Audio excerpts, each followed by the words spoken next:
Take out a banknote. Anyone. Look at it. It's a piece of paper. Cotton, ink, a bit of thread. Objectively, it's worth almost nothing. You couldn't eat it, or build with it, or burn it for much warmth.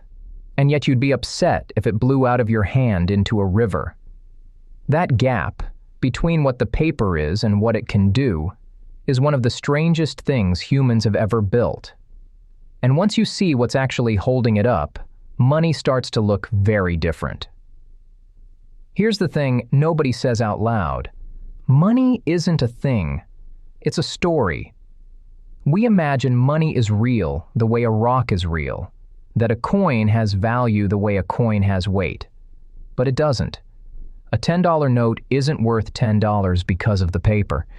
It's worth $10 because everyone around you has quietly agreed to pretend it is. Hand it to a stranger, and they'll give you food or a ride or an hour of their day. Not for the paper, but for the promise the paper carries. The promise that someone else will accept it from them too. Money is that promise, made tradable. It's trust you can hand to a stranger. You can watch this in the historical record. We're taught that before money, people bartered. I give you a chicken, you give me an axe. But the anthropologist David Graeber spent years looking and found almost no evidence any society actually ran that way. What came first wasn't barter. It was debt. I owe you. You help me now, I owe you later. And the village keeps a rough ledger in its head.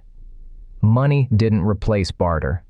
It made those I owe us portable, so you could settle a debt with someone you'd never met. The form kept changing. Shells, cattle, silver, stamped coins, paper backed by gold, paper backed by nothing, numbers on a screen backed by even less. Every generation thinks its version is the real money and the last one was primitive. But the thing underneath never changed. It was always the same story. This token is a claim on something someone else will do for you later. The historian Yuval Noah Harari puts it cleanly. Money is the most universal system of mutual trust ever devised, not the most valuable substance, the most trusted story, which is kind of beautiful, and also a little terrifying, because a story only works while people believe it.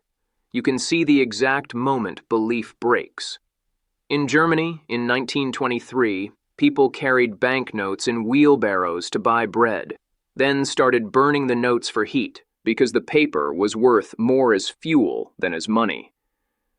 In Zimbabwe, in 2008, the government printed a $100 trillion note. Nothing about the paper changed.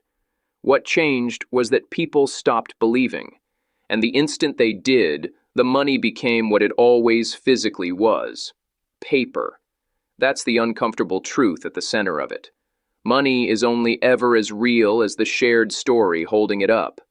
It's trust, printed. When the trust goes, the printing means nothing. So here's the reframe.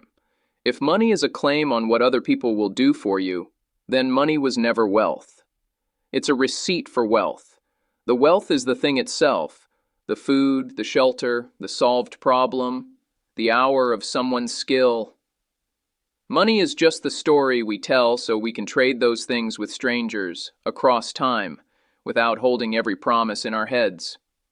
And that changes how it feels to chase it.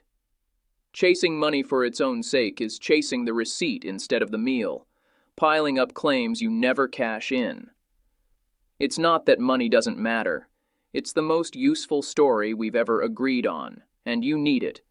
But it's a tool for moving trust around, not a thing with a soul, not something to worship. The people who quietly understand this tend to hold money a little more lightly, not carelessly, lightly. They use the story instead of serving it. They know a number in an app is not their life. It's a claim they can trade for the parts of life that are actually real. You've been handed a piece of paper your whole life and told it's one of the most important things there is. And in a way, it is.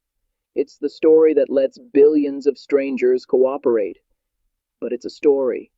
It only works because we all keep telling it. See that clearly, and the paper loosens its grip on you. It goes back to being what it always was. A very clever way of saying I owe you.